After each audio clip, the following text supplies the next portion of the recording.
بسم الله الرحمن الرحيم. الحمد لله رب العالمين، والصلاة والسلام على سيدنا رسول الله وعلى آله وأصحابه أجمعين.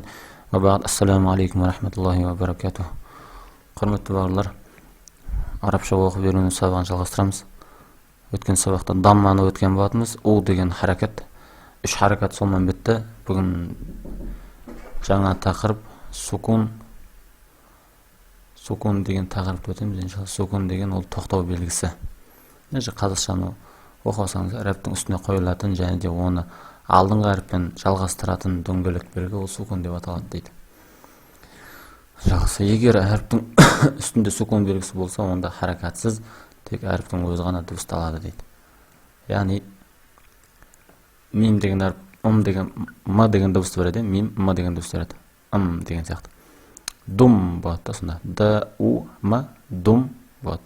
Және де бұны сукун тоқтау белгісі де, әріптің үстінде сукун тұрса тоқтайсыз сол бір әріпке. Мысалға д у р ж у дур жу деп тоқтайсыз. Дур жу деп бұраға тоқтайсыз. Сонда бұл алдыңғы әріппен қосады деген мағынасы, яғни ол мынандай оқылады.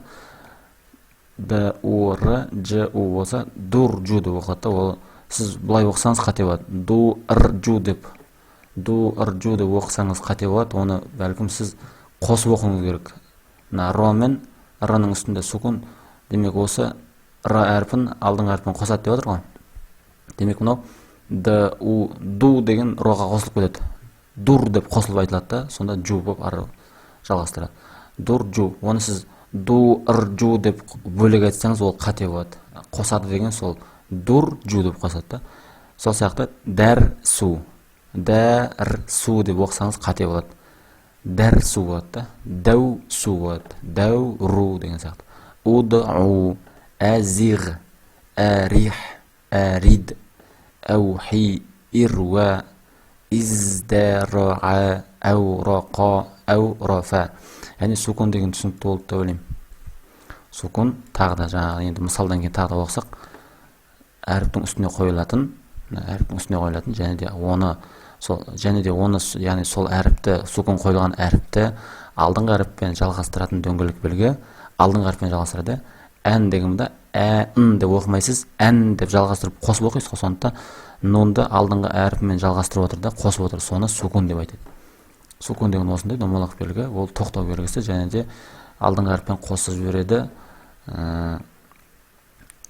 Сукун қойылған әріптің өзі ғана дыбысталады. Қаф болса қ деген сияқты. Зуқ, дәуру у, уду д, әзиғ ғ. Осылай дыбысталады. Иншалла мына 4 нені оқып қайталап алыңыздар. Да, дум, зуд, зуқ, дурджу, дәрсу, дәусу, дәуру. Әр қатар төмендеген сайын қиындап кете береді. Мысалы 2 әріптен кейін 3 әріптен, соңында 4 әріптен, 5 әріптен деген сияқты. Ирми, ирда, әуфи, уду, әрид, әдир, әрид, әрих, әзиғ. Әдим, әухи, ирва, ирви, дәрдаша, әурафа, әурақа, издәра'a. Иншалла осыны қайталап, кем дегенде 30-40-тан қайталаңыздар. Тағы да қайталайым.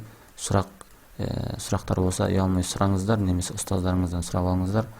Осы нәрсе иншалла бәрімізге пайдалы болсын. Алла тағала білімдерімізді арттырсын. Ва ахиру дағуана анил хамдулиллахи раббил аламин.